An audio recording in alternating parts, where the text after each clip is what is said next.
आनंद माधव जी का रुख कर लेती हूँ, क्योंकि वक्त भी ज्यादा नहीं, हमारे पास तस्वीरें लगातार आ रही हैं, इसलिए मेरे जो मेहमान है वो भी समझ पाएंगे। आज थोड़ा सा दिक्कत हो रही है लगातार आप लोगों से बात करने में, आनंद जी।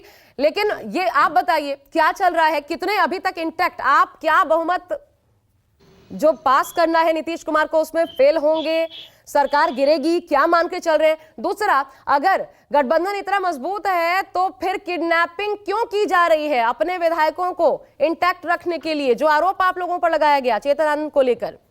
देखिए, पहली बात यह है कि सरकार उनको बचानी है, हमें नहीं। बहुमत उनको साबित करनी है, हमें नहीं। इसीलिए वो चिंता कर रहे हैं और इसके लिए येन केन प्रकारेण हर तरह का साम दंड भेद भय सब अपना रहे हैं।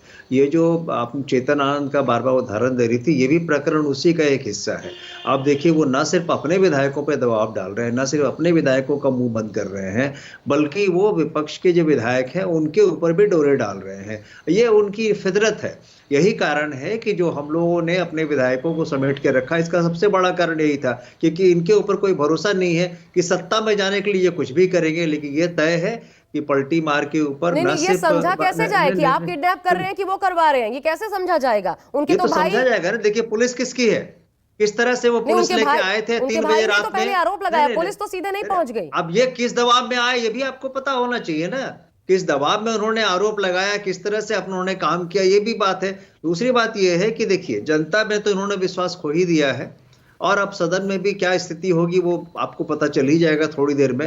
हमारा ये कहना है कि जीतना उनको है, हारना उनको है, तय वो करें। और जिस तरह से वो परेशान हैं, जिस तरह से उनके माथे पे बल पड़ रहे हैं, जिस तरह से उनकी भ्रिकुटियां तन रही हैं, जिस तरह से वो सत्ता का दुरुपयोग कर रहे हैं, वो अपने आप में एक उदाहरण है, एक इतिहास है। परिस्थिति ऐसी आई क्यों?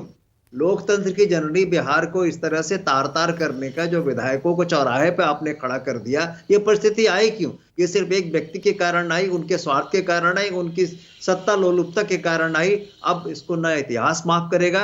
उनका राजनीतिक देहावसान हो चुका है, ये लिख लीजिए उनका, और अब समाप्त हो जाएगा जदयू पूरी तरह से, ये भी तय हो जाएगा। आपने देखा जो भारतीय जनता पार्टी के विधायक लोग अंदर जा रहे थे, वो किस तरह से उद्दंडता करते हुए जा रहे थे, किस तरह से चिल्ला चिल्ला के बातें कर रहे थे। वो तो विश्वास बता रहा है उनका, वो कह रहे हैं आप लोगों ने खेला करने की कोशिश की। मिजाज नहीं बता रहा है, ये बता रहा है उनका चरित्र। और हमारे देखिए आरजेडी और कांग्रेस के जो विधायक अंदर जा रहे हैं, अपना जा रहे हैं जैसे नियमित रूप से जाते हैं, कोई तनाव नहीं, कोई टेंशन नहीं। यहाँ इनके केंद्रीय मंत्री भी खड़े हैं कि कैसे भैया स्वागत करने के लिए आइए आइए, किस तरह से कर रहे हैं। और आपके जो ही पत्रकार जो दिल्ली से बात कर रहे थे, उन्होंने बहुत सही विश्लेषण किया, मैं उनका शुक्रगुजार हूं। कभी भी कुछ ऐसे पत्रकार जीवित हैं इस धरती पे, उन्होंने बिल्कुल सही विश्लेषण किया कि यहाँ जो है ये गठजोड़ को तय करने में, गठजोड़ को रखने में किस तरह से केंद्र को मशक्कत करनी पड़ रही है, राजनीतिक तो हाथ ढीले पड़ ही गए हैं। ये सब देखा आपने, और ये सब पूरी दुनिया ने देखा। ठीक है, पूरी दुनिया ने देखा। ठीक है जयराम जी, ने क्या डिग्निटी रहेगी इस सरकार की? ऐसी तस्वीरें देखने को मिल रही हैं अभी, जिसका जिक्र माधव जी भी कर रहे हैं कि दिल्ली से किस प्रकार का जेडीयू के विधायकों को इंटैक्ट रखने के लिए बीजेपी को मशक्कत करनी पड़ रही है। क्या डिग्निटी रहेगी सरकार अगर आप बचा भी ले जाते हैं तो, और उसका क्या असर पड़ेगा अभी जब चुनाव कुछ ही समय बाद, 2 महीने लगभग उसके बाद चुनाव होंगे तब? देखिए, सारी डिग्निटी तय करती है जनता, और जनता ने अभी बीते चुनाव में क्या तय किया था कि एनडीए की सरकार होगी। हमने नीतीश कुमार जी को मुख्यमंत्री बनाया था।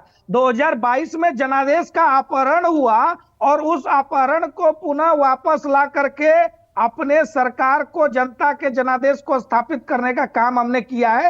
एक व्यक्ति जिम्मेवार बताकर कांग्रेस के नेता जो प्रवक्ता कह रहे थे, वो शायद राहुल गांधी जी पर उचित बैठता है कि एक व्यक्ति अपने प्रधानमंत्री पद की लालसा में किस नहीं, जनादेश का अपहरण कैसे हुआ ये बताइए। नीतीश कुमार को मैंडेट मिला था? नहीं मिला था ना। नीतीश कुमार को तो थर्ड लास्ट पार्टी थी, तीसरी पार्टी थी नीतीश कुमार की, तब आप नहीं बना पाए, आपने नीतीश कुमार को बैठाया, तो वो कहां जनादेश? सबसे ज्यादा तो आरजेडी को सीटें मिली थी।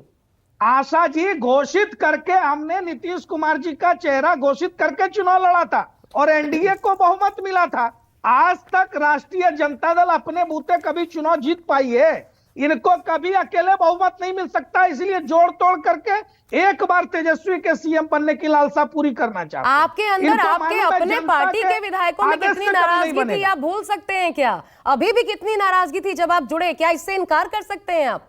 भारतीय जनता पार्टी का विधायक मेवा खाने के लिए नहीं आया है, वो सेवा करने के लिए आया है। बिहार के सेवा हित नहीं, में, मेवा बिहार खाने की के लिए जनता आया के है। हित में इसीलिए जो तो कुछ आपके होगा गृह उसके लिए हम मंत्री सब सदैव काम तैयार छोड़ हैं। के हमारे देश का शीर्ष काम छोड़ नेतृत्व के के यहाँ बिहार एक इशारे विधानसभा पर में खड़े होके अपना सर लोगों का कटाने के स्वागत लिए कर भी रहे हैं। तैयार है। ये क्या ये दिखलाता है? अनुशासित पार्टी है, आपके ये गृह कांग्रेस की राज्य तरह मंत्री, नहीं देश है के गृह कि राज्य नेतृत्व मंत्री को ही रोज अपना चुनौती काम मिलती छोड़ के है। वहां बैठ के राहुल लोगों का गांधी को स्वागत रोज करने में चुनौती खड़े हैं। देकर एक नेता उनका दल छोड़कर जा रहा है।